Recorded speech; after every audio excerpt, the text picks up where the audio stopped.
नमो भगवते वासुदेवाय। ॐ नमो भगवते वासुदेवाय। ॐ नमो भगवते वासुदेवाय। हरे कृष्णा। सभी भक्तवृंद को सादर प्रणाम। श्रीमद् भागवतम महापुराण सत्रों की इन श्रृंखला में सत्र 268 268 सेशन में सभी भक्तवृंद का यहाँ पर स्वागत है। वेद व्यास जी द्वारा कृत 18,000 श्लोकों वाले श्रीमद् भागवतम महापुराण से स्कंद 4 अध्याय 24 का हम सभी यहाँ पर श्रवण करने का प्रयास कर रहे हैं। अंतर्राष्ट्रीय कृष्ण भावनामृत संघ के संस्थापक आचार्य कृष्ण कृपामूर्ति श्री श्रीमदेसी भक्ति वेदांता स्वामी शिल प्रभुपाद द्वारा लिखित श्रीमद् भागवतम महापुराण की तात्पर्यपूर्ण व्याख्या के माध्यम से जो वास्तव में प्रामाणिक स्रोत है, हम सभी परस्पर यहाँ पर अध्ययन मनन वाचन श्रवण करने का प्रयास करेंगे। तो जैसा कि सत्रों का प्रारूप है, एक संक्षिप्त पुनरावृत्ति, मंगलाचरण और उसके पश्चात हम लोग एक एक श्लोक का वाचन और अनुवाद करेंगे। साथ ही जो सारग्राही तात्पर्य बिंदु महत्व के आचरण करने योग्य, विचार करने योग्य, स्मरण करने योग्य है, उसको भी हम यहाँ पर श्रवण करेंगे। सदैव की तरह मेरा विनम्र अनुरोध है, जिनके पास भी पुस्तक है वो पुस्तकों का प्रयोग करेंगे। संस्कृत के इन शुद्ध दिव्य देववाणी युक्त श्लोकों से जीवन के सभी समस्त अमंगलों का नाश होता है, हमारी आध्यात्मिक उन्नति चेतना में प्रगति होती है। तो आरंभ करेंगे। मंगलाचरण क्यों आवश्यक है, आप में से एक का प्रश्न था। वास्तव में बहुत ही निर्दोष प्रश्न है ये।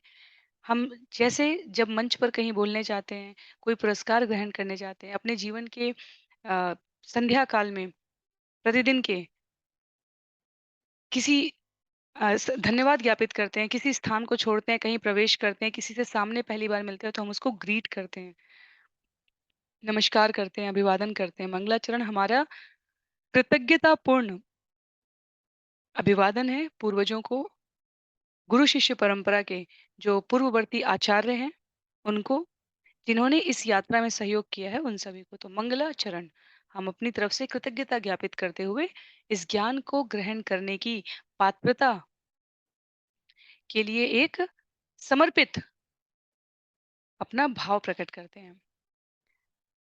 तो संक्षिप्त पुनरावृत्ति के इस क्रम में स्कंद 4 अध्याय 24 श्लोक संख्या 43 तक करीब हमने श्रवण किया है। महाराज पृथु की वंशावली थी प्रथम 15 श्लोकों में। उसके पश्चात प्रचेताओं का महादेव से मिलन था, क्योंकि बर्हिषद जो प्रजापति के रूप में नियुक्त थे, उनकी 10 पुत्र, जिनको संयुक्त रूप से प्रचेता कहा जाता है, पिता द्वारा आदेश प्राप्त करने के पश्चात वो तपस्या करने के लिए निकले। रास्ते में उन्हें रुद्र मिले। रुद्र उनके द्वारा धर्माचरण से इतने, रुद्र अर्थात हमारे महादेव, इतने प्रसन्न होते हैं कि वो उनको उदाहरण सापेक्ष किस प्रकार प्रार्थना करनी चाहिए, उसके लिए वो स्वयं जिस गीत की रचना करते हैं उसे रुद्र गीत कहा गया। श्लोक संख्या 33 से एक एक श्लोक जो हमने श्रवण किया है 33 से 43 तक अभी रुद्र गीत का हम सबका अनुभव है। यदि हम ध्यान पूर्वक उसके तात्पर्य को पढ़ें, अनुवाद को सुने, तो हम सबका अनुभव है महादेव समग्र रूप में एक निष्ठ होकर भगवान की उपासना कर रहे हैं। इसका भाव क्या हुआ? इसका सरलतम भाव ये है कि महादेव, क्योंकि दूध और दही का अंतर है, ब्रह्मा जी कहते हैं ब्रह्म संहिता में, जगन्नाथ और विश्वनाथ में दूध और दही का अंतर है। तो ऐसा प्रतीत होता है कि अपने स्वयं के रहस्यों को महादेव के मुखारविंद से उद्घाटित करवा रहे हैं भगवान यहाँ पर। अभी आगे के श्लोक और हैं, करीब 18 के करीब हमारे श्लोक हैं केवल रुद्र गीत से। तो जो हम लोग उसे श्रवण करेंगे तो हमें उसका और रसास्वादन करने का अवसर प्राप्त होगा। आरंभ करते हैं मंगलाचरण से।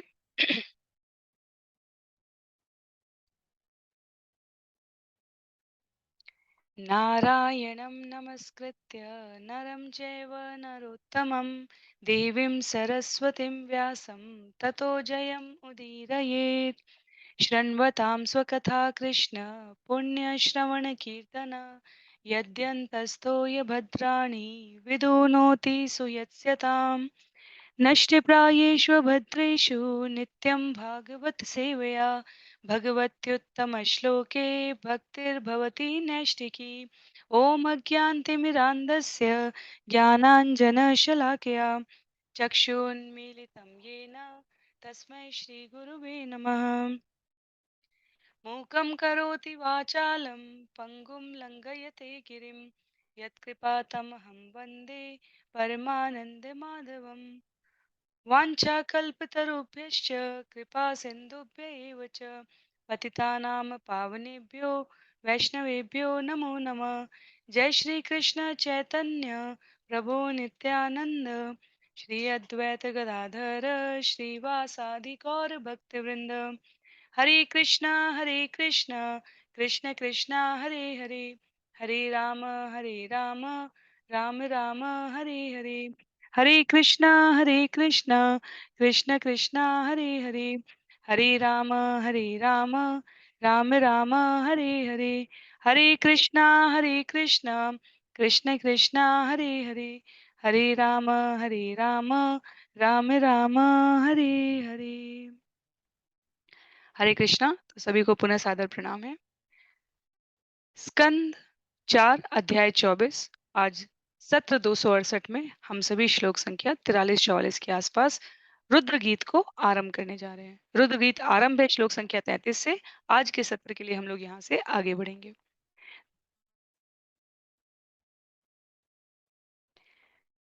दर्शनं नोति दक्षूणां देहि भागवत अर्चितं रूपं प्रियतमं स्वानां सर्वेंद्रिय गुणांजनम।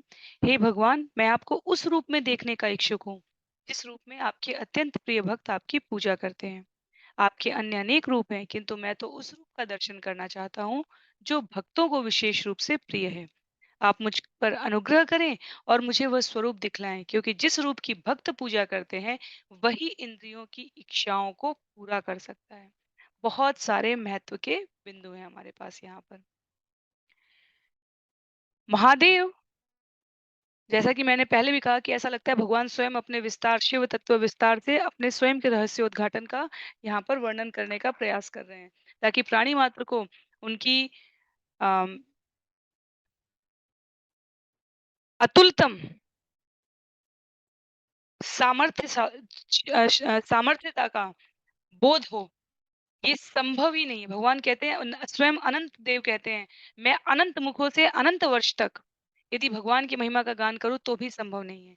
पर जितने रूपों में, जितने प्रकार के भक्तों से, जितने प्रकार की स्थितियों में हम सुनते हैं, उतनी नई नई व्याख्याएं भगवान की महिमा के इस अद्भुत वर्णन में अपने आप उपस्थित होती चली जाती हैं।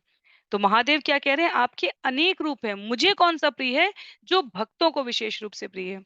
और भक्तों को कौन सा विशेष रूप से प्रिय है? वो जिसमें स्वयं की इंद्रियों की इच्छाएं समाप्त हो जाती हैं। तो कितने महत्व की बात है जब कहा जाता है कि हमें अपने जीवन में इंद्रिय निग्रह करना है। इंद्रियों को नियंत्रित करना एक बात होती है, इंद्रियों को सही स्थान पर व्यस्त करना सरल, सहज और स्वाभाविक स्थिति होती है। तो महादेव एक प्रकार से यहाँ पर संदेश दे रहे हैं, हमें प्रेषित कर रहे हैं ये भाव कि जब इंद्रियां भगवान की सेवा में लगा दी जाती हैं, जब भौतिक संतुष्टि के लिए नहीं, भगवान की संतुष्टि के लिए इंद्रियां लगाई जाती है, केवल और केवल तभी हमारी समस्त इंद्रियों की इच्छाएं पूरी हो सकती हैं। ऐसा क्यों है? ऐसा इसलिए है क्योंकि वास्तव में इंद्रियां बनी ही थी भगवान की सेवा करने के लिए। पर जन्म जन्मांतर की इस यात्रा में हम इंद्रियों के वास्तविक कार्य का विस्मरण कर चुके हैं। जैसे कोई पूरे विश्व के राजा का बेटा हो और कहीं कोई एक जागीर लेके अपने आप को उसका मालिक समझ रहा हो। तो पूर्ण पुरुषोत्तम भगवान की संतान होने के पश्चात भी हम केवल एक शरीर, एक अंश, एक आत्मा रूप पाकर अपने आप को उसी सेवा में लगाकर सोचते हैं कि हमने जीवन की उपलब्धि प्राप्त कर ली। तो ये बहुत अधिक बुद्धिमानी नहीं है। और मनुष्यों में भी इसीलिए महादेव किसकी बात कर रहे हैं? भक्त की बात कर रहे हैं। भक्त जिस रूप में देखना चाहता है, मुझे वो रूप चाहिए। और भक्त किस रूप में देखना चाहता है? सबसे पहले प्रश्न आता है, योगी तो अपने हृदय में परमात्मा रूप में स्थिर है, अंशतः उस प्रकार देखना चाहेगा। ज्ञानी उनसे एकाकार होने के लिए, तादात्म्य होने के लिए देखना चाहेगा, श्रील प्रभुपाद लिखते हैं। पर भक्त जन उन्हें सर्वांग रूप में देखना चाहते हैं। इसीलिए जब भगवान कहते भी हैं कि मैं दुष्टों के संहार के लिए, भक्तों के उद्धार के लिए, धर्म की स्थापना के लिए आया हूँ, तो हमारे आचार्य भगवान के साथ भाव विनिमय करते हुए कहते हैं, नहीं नहीं भगवान, इन 3 में से 2 काम तो आप वैसे भी कर लेंगे। भृकुटी के ऊपर और नीचे करने मात्र से जहाँ सृष्टि का प्रलय और सृजन हो रहा है, वहाँ आपको मनुष्य रूप धारण करके इस प्रकार आने की आवश्यकता ही नहीं थी। जरासंध के साथ इतनी बार युद्ध हो रहा है, हर बार जरासंध को छोड़ दे रहे हैं भगवान। जरासंध इकट्ठा कर करके पापियों को लाता है, भगवान कहाँ-कहाँ ढूँढ के मारने जाएँगे। भगवान ने सबको इकट्ठा होने दिया, जब तक कि पूरा कोटा नहीं आ जाता। जितने लोगों को यहाँ से स्खलित करना है। तो भक्तजन के साथ लीला करने में कभी माधुर्य रस, कभी वात्सल्य रस, कभी सखा रस से, कभी सुदामा जैसे भक्तों के लिए दास्य भाव स्वीकार, मित्रता का भाव, सखा भाव तो है ही, पर जब सुदामा आते हैं द्वारका में तो भगवान दास्य भाव भी ग्रहण करते हैं। तो भक्तजन उन्हें सर्वांग रूप में देखते हैं। ब्रह्म संहिता का यहाँ पर श्लोक दिया है श्रील प्रभुपाद ने। श्रील प्रभुपाद कहते हैं, वेणुं क्वणन्तमरविन्ददलायताक्षं बर्हावतं समसिताम्बुदसुन्दराङ्गं कन्दर्पकोटिकमनीयविशेषशोभं गोविन्दमादिपुरुषं तमहं भजामि। मैं आदि भगवान गोविंद की पूजा करता हूँ, जो अपने वंशी वादन में निपुण है, जिनके नेत्र खिले हुए कमल दलों के समान है, जिनका सिर मोर पंखों से अलंकृत है, जिनकी सुंदरता नील मेघों के समान है और जिनकी अद्वितीय शोभा करोड़ों कामदेवों को मोहित करती है। तो जिस रूप में भागवत दर्शन करते हैं, उस रूप का महादेव यहाँ पर भाव प्रकट कर रहे हैं दर्शन करने का। यहाँ पर हम इन 3-4 पंक्तियों को देखें, हमें लगेगा ये क्या है? ये तो साहित्य की अलंकारिक भाषा है कि वंशी वादन में निपुण होने चाहिए, मोर पंख से सिर अलंकृत होना चाहिए, नेत्र खिले हुए कमलदल के समान दिखने चाहिए और पूरी सुंदरता शरीर की नील मेघों के समान होनी चाहिए, जिनकी अद्वितीय शोभा करोड़ों कामदेवों को मोहित करती है। वास्तव में ब्रजवासी इतने सरल हैं, इतने सरल हैं, इतने सरल हैं कि उन्हें जब द्वारका से भगवान लौटते हैं राजसीय मुकुट धारण करके, तो व्रज की गोपियाँ राधा रानी आपस में कहती हैं, ये तो कोई राजा आया हुआ लगता है। हमारा नंदलाल, गोपाल हमारा सखा नहीं लगता है। क्यों नहीं लगता है? क्योंकि हमारे सामने कृष्ण कभी मुकुट का दंभ दिखा ही नहीं सकते थे। तो सरलता, निर्मलता भगवान को पाने के लिए आवश्यक योग्यता में बताई गई है। जिसकी जैसी दृष्टि है उसको वैसी सृष्टि दिख रही होती है। भगवान राम जब मिथिला नगरी में प्रवेश करते हैं, तब वहाँ लोगों को अपने-अपने भावों के अनुसार भगवान दिखते हैं। किसी को मित्र दिखता है, किसी को युवा, किसी को बच्चों के रूप में दिखते हैं राम और लक्ष्मण। भगवान कृष्ण जब रंगभूमि में प्रवेश करते हैं मथुरा में, तो वहाँ जिसने भगवान को जिस रूप में देखा, भगवान देखना चाहा, भगवान ने उस रूप का दर्शन कराया। तो अगर हम ब्रजवासियों की भाषा में देखें, एक से एक असुर उनके सामने मारे जा रहे थे, पर कभी ब्रजवासियों को ये भाव नहीं आया कि कृष्णा कोई चमत्कारी है। यहाँ तक कि गोवर्धन लीला के समय भी जब पूरा संकट समाप्त हो गया, इंद्र को अपनी सीमा समझ में आ गई, इंद्र अभी क्षमा मांगेंगे उसके बाद, पर पूरा जितना दल बादल था, कोप था, सब शांत हो चुका था। मूसलाधार बारिश का प्रकोप सब शांत हो चुका था और जो व्रज के ग्वाल बाल थे वो कहते हैं, लला तुम निकलो पहले, ये जो तुमने उठा रखा है ना, ये तुम्हारी उंगली तो इतनी छोटी सी मासूम सी कोमल सी है, तुम्हारी उंगली पे नहीं है ये व्रज, ये तो हमने ये जो लकड़ियां लगा रखी हैं, लाठियां लगा रखी हैं, जो प्रतिदिन लेकर जाते थे गाय हाँकने के लिए, वो है, उसकी वजह से है। तो भाव की सरलता ये है। मैया देखती है हर दिन नंदलाल लीला कर रहे हैं, यशोदानंदन ब्रज में रह के कौन-सी लीला नहीं कर रहे हैं भक्तों को रिझाने के लिए। और तब भी किसी ने नहीं कहा हमें ऐश्वर्य चाहिए, हमें लक्ष्मी चाहिए, हमें संपत्ति चाहिए, हमें सौंदर्य चाहिए। ब्रज में किसी ने भगवान से कुछ नहीं माँगा है। इसलिए ब्रज भूमि पर भगवान आके एक-एक गोपी से माँग-माँग के खाते हैं, चुरा-चुरा के खाते हैं, उस प्रेम रस का रसपान करते हैं। तो कहने का भाव ये है कि महादेव यहाँ पर सर्वांग रूप पूर्ण पुरुषोत्तम भगवान श्री कृष्ण ब्रह्मा के एक दिन में सिर्फ एक बार आते हैं। वो अद्भुत समय जब होता है द्वापर में, तब उसके बाद वाले कलयुग में वो भक्त अवतार चैतन्य महाप्रभु के रूप में आते हैं। तो अपने भाग्य की सराहना करें हम, या अपने समय की उपयोगिता के प्रति और अधिक सतर्क हों, जिस भी रूप में करना चाहें, ये स्वर्णिम अवसर है। इसीलिए इस कलयुग को कहा जाता है कि इसमें अधर्म 10,000 वर्ष पीछे चला जाता है।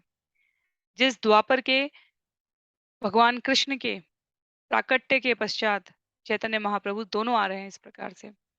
तो सरलतम भाषा में, तो वैष्णव लोग भगवान के वृंदावन की लीलाओं को प्रधान मानते हैं। शिला प्रभुपाद लिखते हैं तात्पर्य की अंतिम पंक्ति में, क्योंकि भगवान कभी भी उनके लिए कोई ऐश्वर्यशाली, विराट,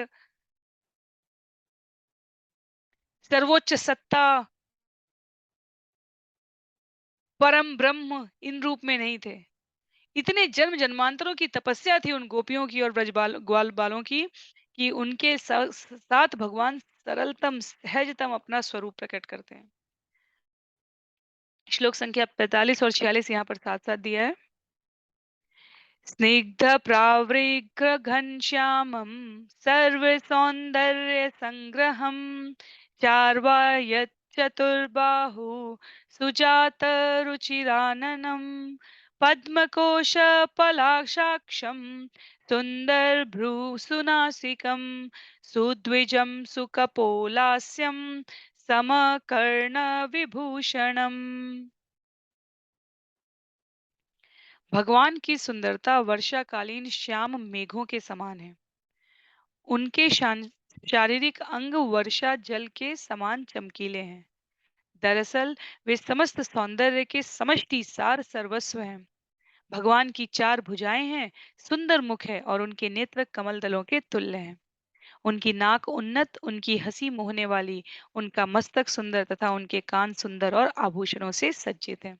जब भी भगवान का दर्शन करने जाएं हम देवस्थान में, हमें भागवतम के वो श्लोक जिनमें भगवान के शारीरिक सौंदर्य का इस प्रकार से वर्णन किया हो, इससे इंद्रियां शुद्ध होती हैं। हम जब सुंदरता देखते हैं इस भौतिक जगत में, तो हम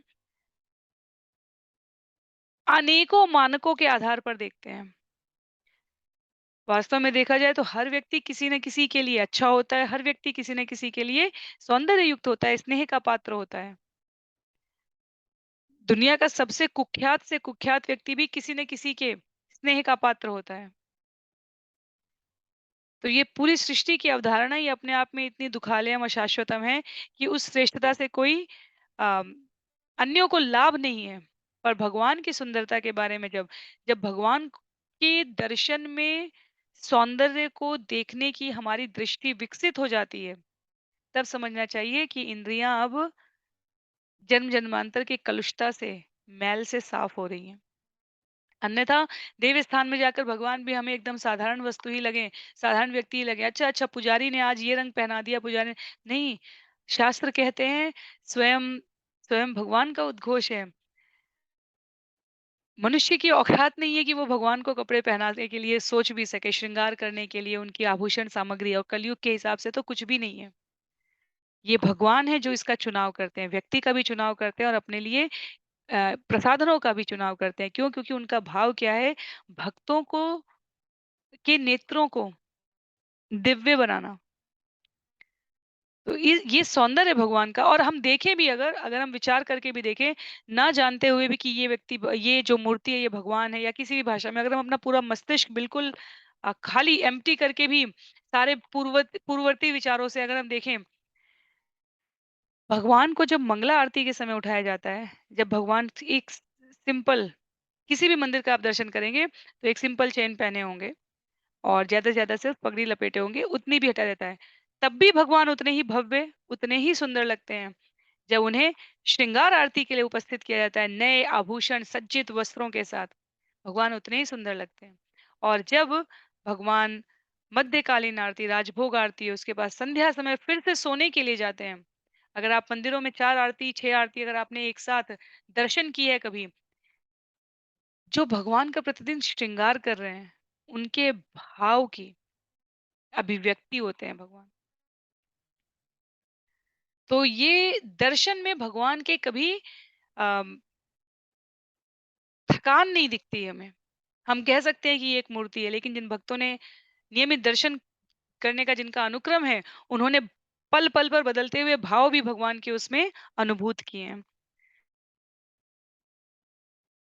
तो ये वो भाव हैं जो हमें उचित शब्द ना मिलने की स्थिति में भी यदि भागवतम ध्यान से श्रवण किया है, तो कौन सौंदर्य का वर्णन कर रहा है, कौन प्रभुत्व का वर्णन कर रहा है, कौन भगवान की करुणा का वर्णन कर रहे हैं, कौन दया जिसने जिसने जिस पात्रता के अनुसार जो जीवन में स्वीकार किया, वही भगवान को वापस समर्पित कर रहे हैं।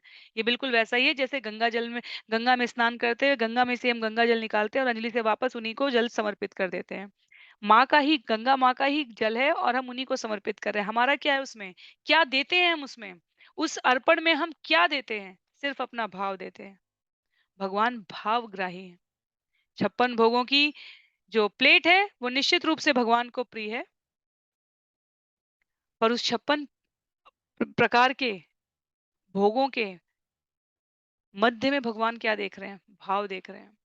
तो रुद्र गीत महादेव का हमें इसलिए स्मरण रखना चाहिए क्योंकि यहाँ पर भगवान के सौंदर्य की, ग्वाल बालों के बिल्कुल निर्मल भाव की, भागवतों की दर्शन की जो अभिलाषा है, महादेव परम वैष्णव होकर उस भाव को अनुभूति करना चाहते हैं कि भक्त किस भाव से भगवान को पूजते होंगे। मुझे वो भाव चाहिए और वो कौन किसने कर रखा है? पूरे विश्व में प्रसिद्ध, ब्रह्मांडों में, लोकों में प्रसिद्ध व्रजमंडल के परिजनों ने। तो इस प्रकार से भगवान के सुंदर दर्शन का यहाँ पर वर्णन किया गया है। भगवान वृंदावन में 5 मूल रसों का भोग करते हैं, ये बताया गया है और सुंदर तात्पर्य श्रील प्रभुपाद ने लिखा है। 4 से 5 पेज का ये तात्पर्य है। श्लोक संख्या 47 और 48 में महादेव रुद्र स्तुति में आगे कहते हैं प्रीति प्रहसितापांगम अलके रूप शोभितं लसत् पंकज किंजल्क दुकूलं मृष्टकुण्डलं स्फुरत् किरीटवलयाहार नुपुर मेखलं शंख चक्र गदा पद्म मालामणि उत्तमर्धीमत्। तो अंतिम शब्द पूरा एक ही पूरी पंक्ति ही एक शब्द है। शंख, चक्र, गदा, पद्म, माला, मणि उत्तम। मणि उत्तम जो हमें दिख रहा है, मणि उत्तम रिधि मत।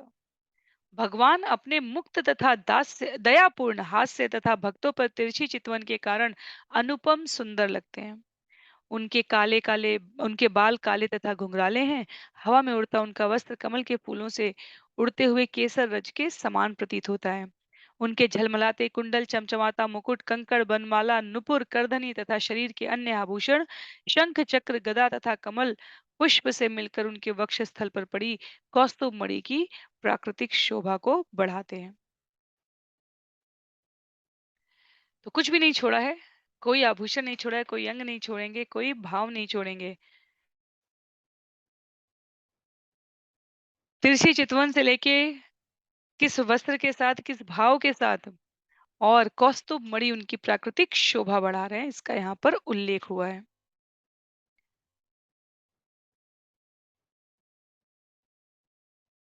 एक महत्व की पंक्ति यहाँ पर शिल प्रभुपाद बताते हैं। शिल प्रभुपाद कहते हैं कि भगवान तो वास्तव में सदैव विनोद निद्रा में हैं और शंख चक्र गदा पद्म या तो उनके हाथों में या हथेली में दिखाए जाते हैं। तो हस्तरेखा ज्योतिष के अनुसार जिसकी हथेली में शंख चक्र गदा पद्म पाए जाते हैं, वो वास्तव में उसके महापुरुष होने के भाव को सूचित करता है।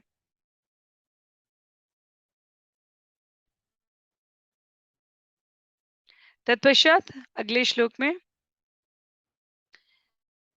सिंस्कन्धत्विषो बिभ्रत् सौभग्रीव कौस्तुभं श्रिया अनपायिन्या क्षिप्त निकषाश्म उरुसोल्लसत्। उरुसा उल्लसत। भगवान के कंधे सिंह के समान हैं। इन पर मालाएं, हार एवं घुंघराले बाल पड़े हैं। जो सदैव झिलमिलाते रहते हैं। इनके साथ ही साथ कौस्तुभ मणि की सुंदरता है और भगवान के श्याम वक्षस्थल पर श्रीवत्स की रेखाएं हैं, जो लक्ष्मी के प्रतीक हैं। इन सुवर्ण रेखाओं की चमचमाहट सुवर्ण कसौटी पर बनी सुवर्ण लकीरों से कहीं अधिक सुंदर है। दरअसल ऐसा सौंदर्य सुवर्ण कसौटी को मात करने वाला है। तो भगवान के कंधों का, भगवान के गले में पड़ी हार का, भगवान के घुंघराले बालों का, भगवान के वक्षस्थल पर अंकित रेखाएं, जो वास्तव में स्वयं माता लक्ष्मी का प्रतीक है, इन सब का यहाँ पर उल्लेख किया गया है। श्लोक संख्या 50 में, पूररेचक संविघ्नावली वल्गुदल उदरम। तो एक बार और प्रयास करते हैं। पूररेचक संविघ्न वलिवल्गुदलोदरं प्रतिसङ्क्रामयत् विश्वं नाभ्यावर्त गभीरया। पूररेचक संविघ्नवली, क्षमा कीजिए, पूररेचक संविघ्न वलिवल्गुदलोदरं प्रतिसङ्क्रामयद् विश्वं नाभिवर्तगभीरया। भगवान का उदर त्रिबली के कारण सुंदर लगता है। गोल होने के कारण उनका उदर वट वृक्ष के पत्ते के समान जान पड़ता है। और जब वे श्वास प्रश्वास लेते हैं तो इन सलवटों का हिलना जुलना अत्यंत सुंदर प्रतीत होता है। भगवान के नाभि के भीतर की कुंडली इतनी गहरी है, मानो सारा ब्रह्मांड उसी में से उत्पन्न हुआ हो और पुनः उसी में समा जाता हो, समा जाना चाहता हो। तो वास्तव में अम, हमें प्रामाणिक रूप से पता है कि भगवान की ये सुंदरता कितने महत्व की है। ये कोई काल्पनिक गाथा नहीं है, प्रामाणिक गाथा है। जहाँ से हम भगवान को काल्पनिक कहने का, जहाँ से हम सनातन धर्म के साहित्यों के चरित्र के ऊपर, व्यक्तित्वों के चरित्र के ऊपर लांछन सुनने का स्रोत प्राप्त करते हैं, हमें तुरंत प्रत्युत्तर में उन लोगों से वहीं पर, यदि काल्पनिकता है तो फिर सब कुछ काल्पनिक होना चाहिए, यदि वास्तविकता है तो फिर उसको यथा रूप में स्वीकार करना चाहिए। वैसे भी भगवान स्पष्ट करते हैं, श्रीमद् भागवतम में भी आचार्यों ने भी इसको प्रस्तुत किया है। वैसे भी ब्रह्मांडों के ब्रह्मांड इसी प्रकार निःसृत और निरस्त हो जा रहे हैं। निःसृत अर्थात निकलना, प्रकट होना, और निरस्त अर्थात उनको हटा देना, वो नष्ट हो जा रहे हैं। वैसे भी हो रहे हैं, पर यहाँ पर नाभि की सुंदरता के द्वारा, भीतर की कुंडली के बारे में, यहाँ पर सृष्टि के आरंभ की घटना का स्मरण कराने का ये उद्देश्य है। तो भगवान के शरीर के प्रत्येक अंग से वास्तव में सरलतम रूप में हमें क्या पता चल रहा है? विवरण मिल रहा है हमें कि ये सिर्फ भगवान हो सकते हैं और कोई नहीं हो सकता। कोई भी और ऐसा नहीं हो सकता। इतना उनका शारीरिक सौंदर्य बढ़ जाता है। उसके पश्चात श्लोक संख्या 51 में, श्याम श्रोण्यधिरोचिष्णु दुकुल स्वर्णमेखलम् समचारु अङ्गग्रीजङ्घ उरुनिम्न जानुसुदर्शनम्।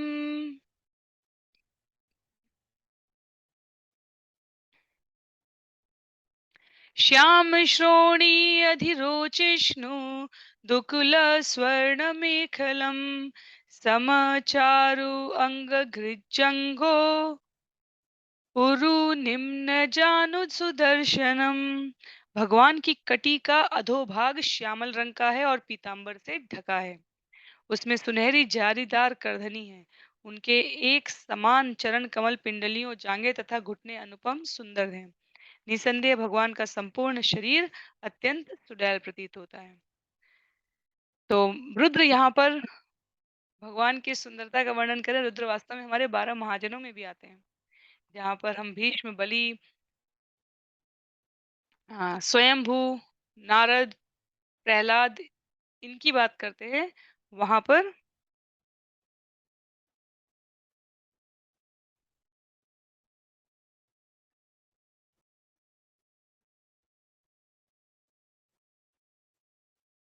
महादेव का भी उल्लेख आता है और इस प्रकार से निराकारवादी कितना भी कहते रहें कि भगवान का कोई आकार नहीं है, कोई स्वरूप नहीं है, पर अपने व्यावहारिक अनुभव से हम सभी जानते हैं कि ऐसा कहना अपूर्ण सत्य है, पूर्णता नहीं है। क्यों नहीं है पूर्णता? पूर्णता इसलिए नहीं है क्योंकि जब हमारे पास इस जगत में उदाहरण के लिए एक भी कोई भी ऐसी घटना नहीं है, जहाँ पर सृष्टि के नियमों के आगे जाने के पश्चात भी, अर्थात उनका उल्लंघन करने के पश्चात भी श्रेष्ठता प्राप्त होती हो, ऐसा कोई भी उल्लेख नहीं है। महादेव अभी आगे के श्लोक में इसे और स्पष्ट करते हुए कहेंगे,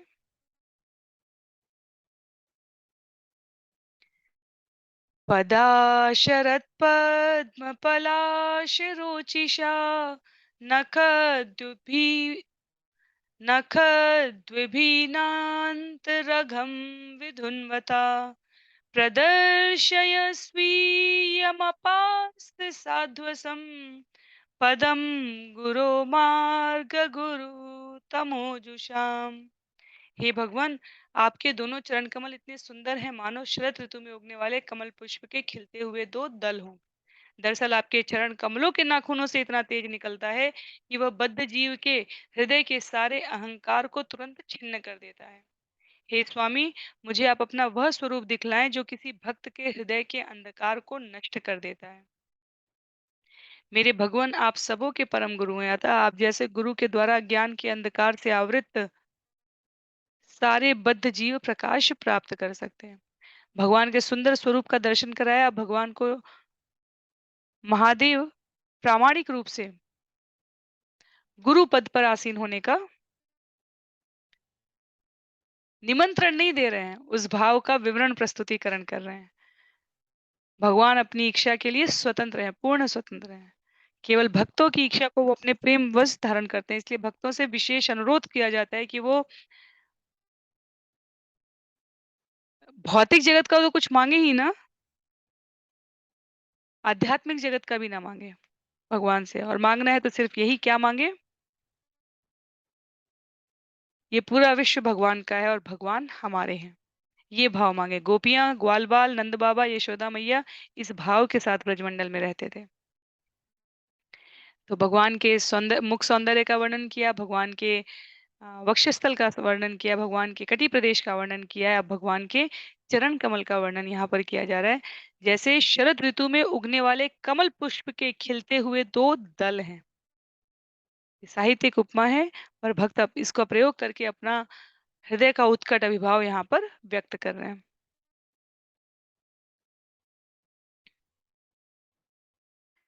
तत्पश्चात श्लोक संख्या 53 में, उससे पहले एक और बिंदु है यहाँ पर जो हमें विस्मृत नहीं करना चाहिए, क्योंकि हमने तात्पर्य में पहले भगवान के सौंदर्य का वर्णन देखे, पर उसके नीचे भगवान ये भी कहते हैं, मेरे भगवान आप सबों के परम गुरु हैं। तो जैसे गुरु के द्वारा अज्ञान से आवृत सारे बद्ध जीव प्रकाश प्राप्त करते हैं, वैसे ही आपके द्वारा ये संभव हो रहा है। भगवान इसको बिल्कुल भी अम, कृपणता युक्त प्रस्तुत नहीं कर रहे हैं, भगवान इसको बहुत ही विशाल हृदय के साथ प्रस्तुत करेंगे।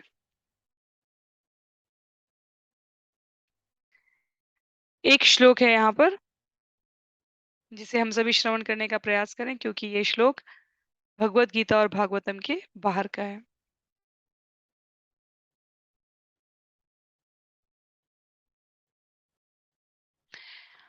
यस्य देवी परा भक्ति यथा देवी तथा गुरो तस्य ते कथिता ह्यर्था प्रकाशन्ते महात्मना। श्वेतेश्वर उपनिषद 6.26 का उदाहरण देते हुए श्रील प्रभुपाद यहाँ पर कहते हैं, वेदों का मत है कि भगवान के चरण कमलों में तथा गुरु में अटल श्रद्धा होने पर ही वास्तविक वैदिक ज्ञान प्राप्त किया जा सकता है। तो वो वैदिक ज्ञान जिसके द्वारा भगवान को प्राप्त करना है, उस वैदिक ज्ञान को प्राप्त करने के लिए हमें कहाँ जाना है? सबसे पहले किसी भक्त की शरण में जाना है। और उस भक्त की शरण के माध्यम से क्या होगा? भगवान के चरण कमलों में गुरु के प्रति अटल श्रद्धा का हमारे जीवन में विकास आरंभ होगा। श्लोक संख्या 53 में एतत् रूपम् अनुध्येयम् आत्मशुद्धिम् अभीप्सताम् यद्भक्ति योग अभयतः सर्वधर्मम् अनुष्ठिताम्। हे भगवान, जो लोग अपने जीवन को परिशुद्ध बनाना चाहते हैं, उन्हें उपयुक्त विधि से आपके चरण कमलों का ध्यान करना चाहिए। जो अपने वर्ण के अनुरूप कार्य को पूरा करने की धुन में हैं, जो भय से मुक्त होना चाहते हैं, उन्हें भक्ति योग की इस विधि का अनुसरण करना चाहिए। तो महादेव का, रुद्र का, भगवान की प्रार्थना करने के इस क्रम में लक्ष्य, केंद्र बिल्कुल स्पष्ट है। अपने इन समस्त श्लोकों के द्वारा महादेव वास्तव में जनमानस को प्रेरित कर रहे हैं। जो जीवन की शुद्धि चाहते हैं, उन्हें उपरोक्त विधि से चरण कमलों का ध्यान करना चाहिए। उपरोक्त विधि उपर्युक्त विधि के द्वारा क्या-क्या आवश्यक है। इसी प्रकार जो अपने वर्ण के रूप कार्य को पूरा करने की धुन में हैं, भय से मुक्त होना चाहते हैं, उन्हें भक्ति योग की इस विधि का अवश्य पालन करना है। यदि हमें स्मरण हो भगवान का रूप, भगवान का नाम, भगवान की लीलाएं, ये सब दिव्य हैं। दिव्य अर्थात पूर्णतः दिव्य हैं। इन इंद्रियों के द्वारा उनको नहीं जाना जा सकता, आचार्य स्पष्ट कर रहे हैं। इसके विपरीत जो इस विषय को समझकर भगवान के चरण कमलों का निरंतर अभ्यास आरंभ कर देते हैं, उनकी इंद्रियां भौतिक कल्मशों से पवित्र हो जाती है। तो संतान के रूप में संतान के उपस्थिति में माता पिता द्वारा इस प्रकार की अपेक्षा होती है कि वो संतान द्वारा किए जा रहे किसी भी गलत कार्य के लिए संतान को जितना आवश्यक है उस प्रकार से दंड देंगे, पर स्वयं उसके लिए क्षमा याचना करते हैं।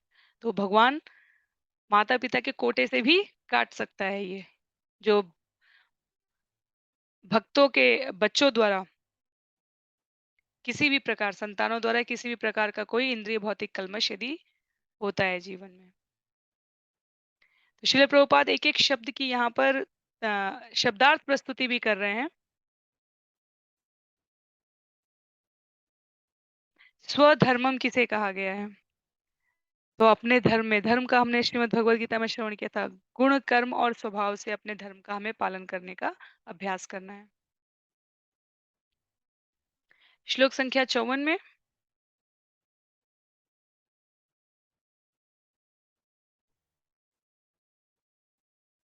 भवान् भक्तिमतालभ्यो दुर्लभः सर्वदेहिनां स्वराज्यस्याप्यभिमत एकांतेनात्मविद्गति। हे भगवान, स्वर्ग का राजा इंद्र भी जीवन के परम लक्ष्य भक्ति को प्राप्त करने का इच्छुक रहता है। इसी प्रकार जो अपने को आपसे अभिन्न मानते हैं, अहम ब्रह्मास्मि, उनके भी एकमात्र लक्ष्य आप ही हैं। किंतु आपको प्राप्त कर पाना उनके लिए अत्यंत कठिन है, जबकि भक्त सरलता से आपको पा सकता है। तो ये बहुत महत्व का प्रश्न है वास्तव में। रुद्र महादेव इसको यहाँ पर प्रस्तुत करते हुए कहते हैं कि असुरों को अनेकानेक वर्षों तक तपस्या करनी पड़ती है और भक्त से भगवान सरल, बिल्कुल सहजता से या तो स्वयं मिलने के लिए केंद्र के स्थान से बाहर आ जाएंगे या भक्त को ये इनके इन प्रकारेण बुला लेते हैं। समझने का भाव यहाँ पर ये है कि भगवत गीता में तो भगवान बिल्कुल स्पष्ट रूप से ही कहेंगे कि मुझे भक्ति करो, मेरा ध्यान करो, मेरी चेतना में अवस्थित हो, तो तुम ईश्वर के धाम में प्रवेश कर सकते हो। श्लोक संख्या 55 में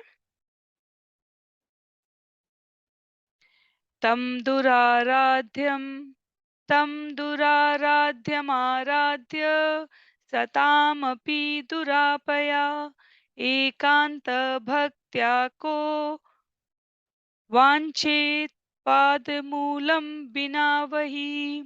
तो शब्दों को यहाँ पर किसी में कम किसी में ज्यादा प्रस्तुत किया गया है। एक बार और प्रयास करते हैं। तं दुराराध्यम् आराध्य सतामपि दुरापया एकांत भक्त्या को वांछेत पादमूलम विना बही। तो ये ठीक है। तो इसी क्रम इसी इसी इसी ध्वनि से, इसी मीटर से हम प्रयास करेंगे कि हम लोग वाचन करने का अभ्यास करें। हे भगवान, शुद्ध भक्ति कर पाना तो मुक्त मनुष्यों के लिए भी कठिन है, किंतु आप हैं कि एकमात्र भक्ति से ही प्रसन्न हो जाते हैं। अतः जीवन सिद्धि का इच्छुक ऐसा कौन पुरुष होगा जो आत्म साक्षात्कार की अन्य विधियों को अपनाएगा। तो रुद्र महादेव यहाँ पर क्या कहने का प्रयास कर रहे हैं, वो ये कह रहे हैं कि जो आध्यात्मिक व्यक्ति भी हैं वो तीन प्रकार के हैं, ज्ञानी, योगी और भक्त। और इन तीनों में से भगवान के पास पहुंचने वाला सर्वाधिक उपयुक्त प्रतिभागी कौन है? श्रील प्रभुपाद लिखते हैं केवल भक्त है। भगवत गीता अध्याय 2 में हम लोग कर्म योग, ज्ञान योग, सांख्य योग, ध्यान योग को बड़ी ही संक्षेप में सुनते हैं और उसके पश्चात एक एक अध्याय में उसकी विस्तार पूर्वक प्रस्तुति भगवान ने की है। यहाँ महादेव बिल्कुल आरंभिक रुद्रगीत के प्रथम श्लोक श्लोक संख्या 33 से स्पष्ट है कि भक्ति योग से ही भगवत कृपा प्राप्त होती है। इस अभिमत को स्पष्ट रूप से जनमानस तक प्रेषित करना उनका कर्तव्य है। तत्पश्चात श्लोक संख्या 56 में यत्र निर्विष्टमरणं कृतान्तो नाभिमन्यते विश्वं विध्वंसयन् वीर्य शौर्य विस्फुजितभ्रुवा। उनके भ्रिकुटी विस्तार मात्र से जो दुर्जय काल तक्षण तत्क्षण सारे ब्रह्मांड का नाश कर सकता है, वही दुर्जय काल आपके चरण कमलों की शरण में गए भक्त के निकट तक नहीं पहुंच पाता। तो भगवत गीता में भगवान इस विषय को भी स्पष्ट करते हुए कहते हैं, पूरा विश्व भौतिक जगत काल से डरता है और काल को भी भय देने वाले स्वयं भगवान है। यदि हमें स्मरण हो तो भगवान ने कहा था, मैं भय हूं। जब जीव प्रकृति की इच्छा, अ, उद्देश्य, आदेश के अनुरूप कार्य नहीं करता, तो मैं ही भय हूं और सबसे बड़ा अभय देने वाला भी मैं ही हूं। तो दो विपरीतार्थक शब्द भगवान की शरण में आके दोनों ही प्रकार से स्वीकृत हो जाते हैं।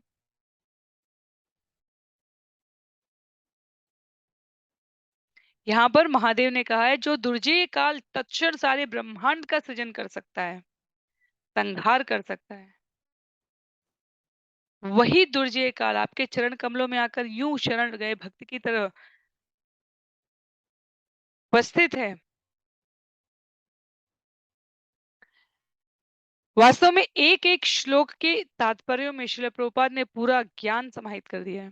इसलिए आज के जितने भी श्लोक है हम देखेंगे, उनमें सभी में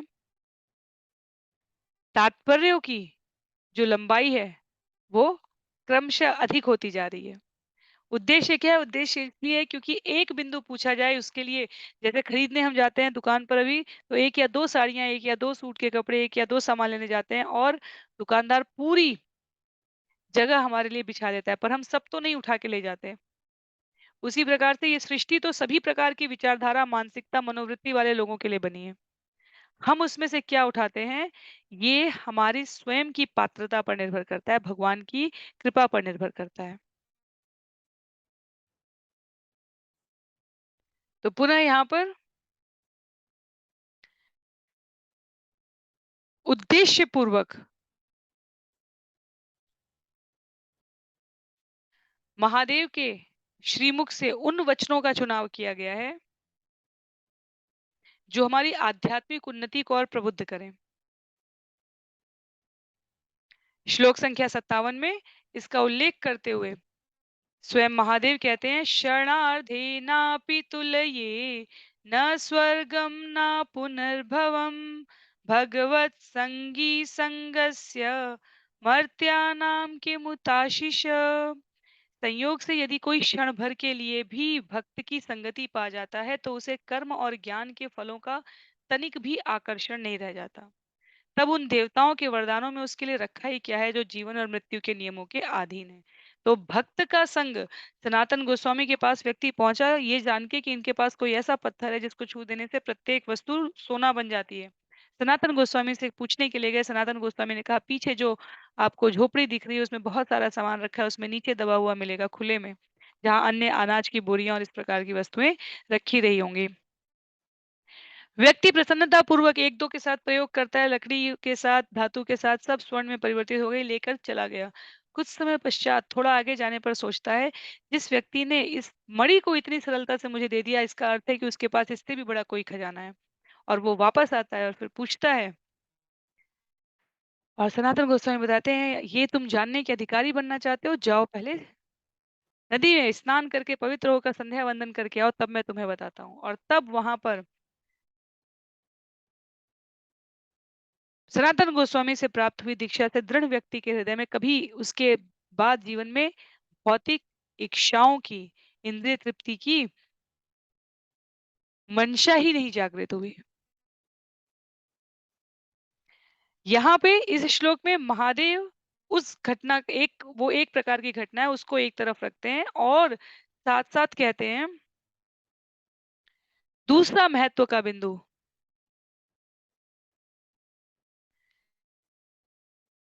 भक्त और भगवान बिना किसी लेयरिंग के, बिना किसी विभिन्न स्तर के, बीच में गुरु निश्चित रूप से आवश्यक रूप से संस्तुत किए गए शास्त्रों द्वारा, और अन्य यहाँ तक कि देवता भी,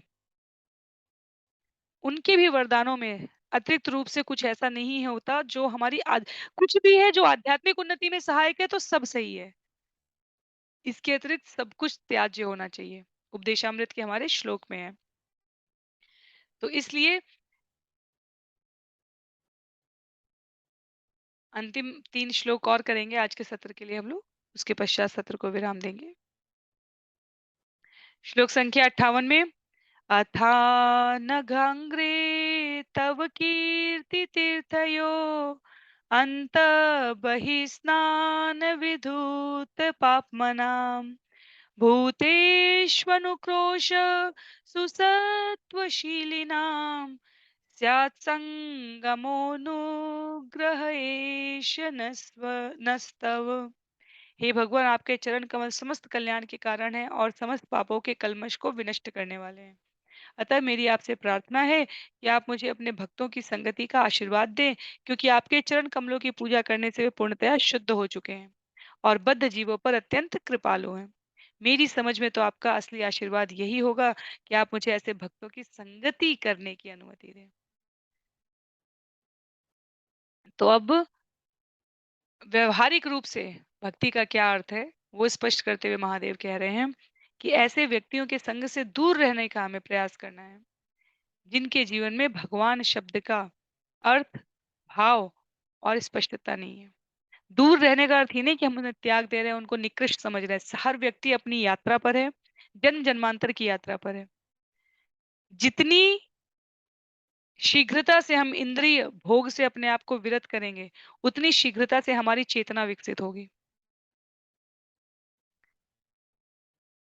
और उस विकसित चेतना से हम पुनः भक्तों की सेवा करते करेंगे, जिससे हमें भक्तों की संगति प्राप्त हो। तो ये क्रम यदि हमें बनाए रखना है तो ये कुछ इस क्रम में होना चाहिए। तत्पश्चात श्लोक संख्या 59 में,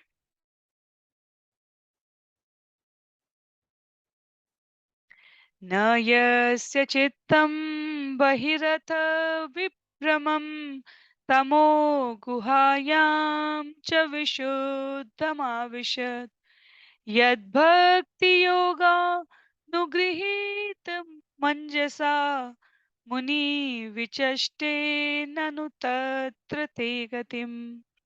जिसका हृदय भक्ति योग से पूर्ण रूप से पवित्र हो चुका हो तथा जिस पर भक्ति देवी की कृपा हो, ऐसा भक्त कभी भी अंधकूप सदृश माया द्वारा मोहग्रस्त नहीं होता।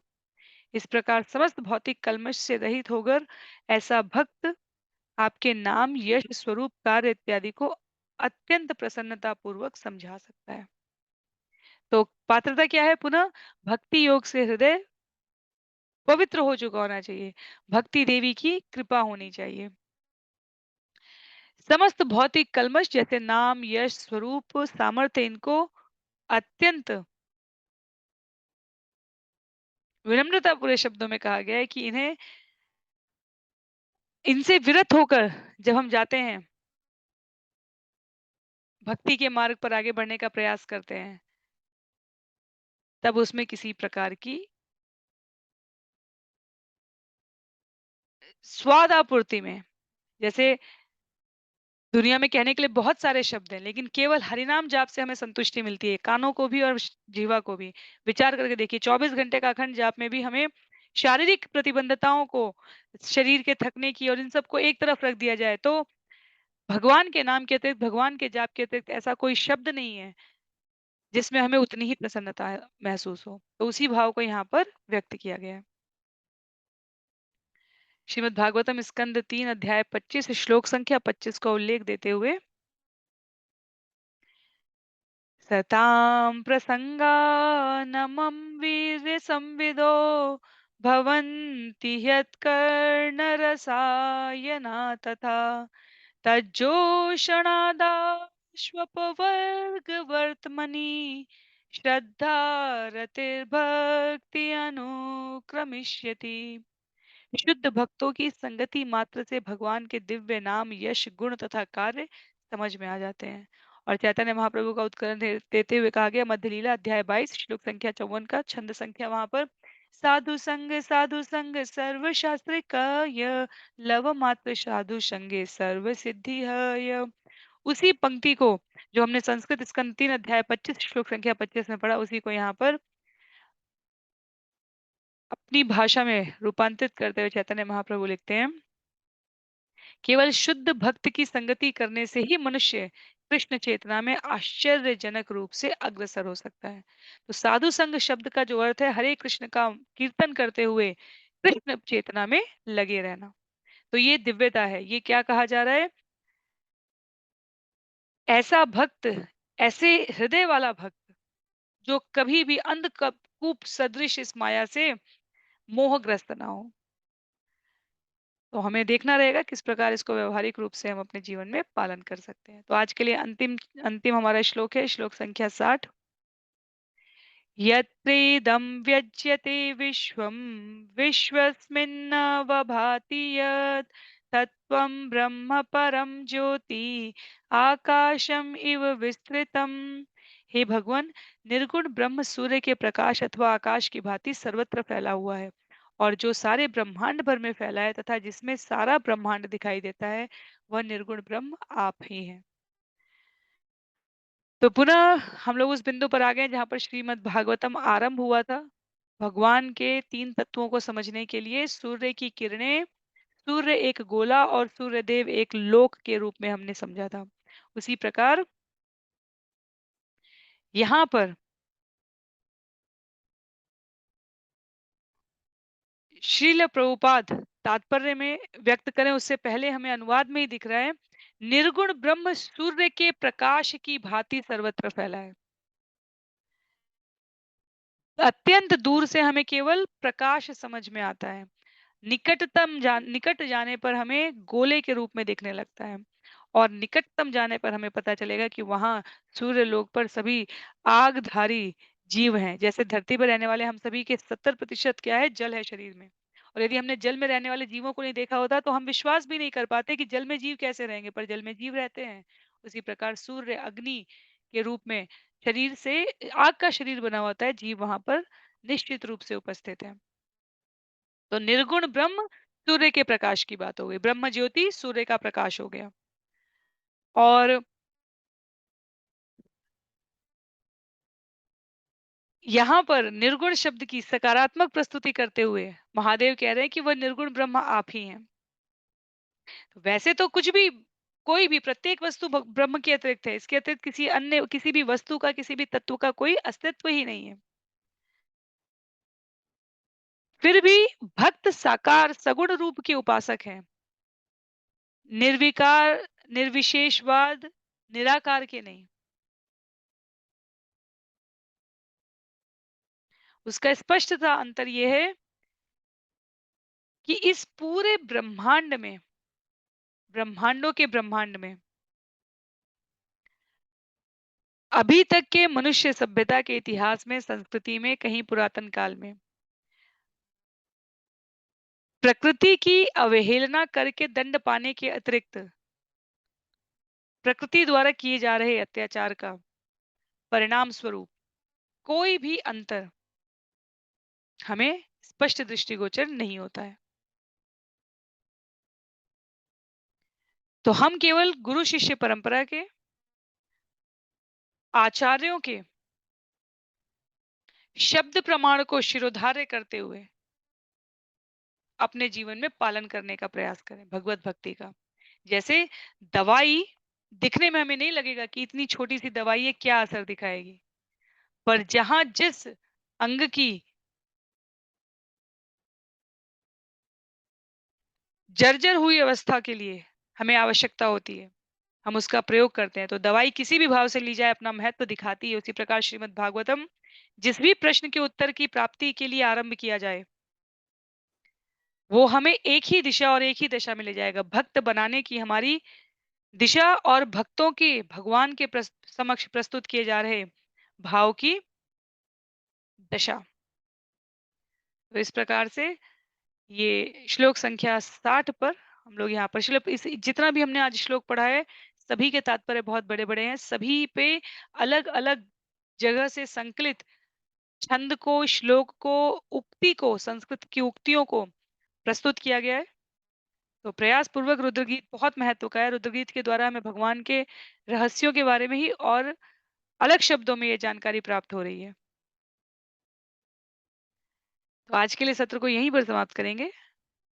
अगले सत्र में श्लोक संख्या 61 से हम लोग आगे श्रवण करने का प्रयास करेंगे। किसी भी प्रकार की जिज्ञासा के लिए, किसी प्रकार की टिप्पणी के लिए, किसी प्रकार की अ, विरोधात्मक प्रस्तुति के लिए आप चैनल के इस वीडियो के कमेंट बॉक्स में या आप जहां भी जिस भी ग्रुप से जिस प्रकार जुड़े हैं वहां सूचित कर सकते हैं। तो आज के लिए सत्र को यहीं पर विराम देते हैं। शिल प्रभुपाद की जय, शिल गुरुदेव की जय, अनंत कोटि वैष्णव वृंद की जय, श्रीमद् भागवतम महापुराण की जय। हरे कृष्ण।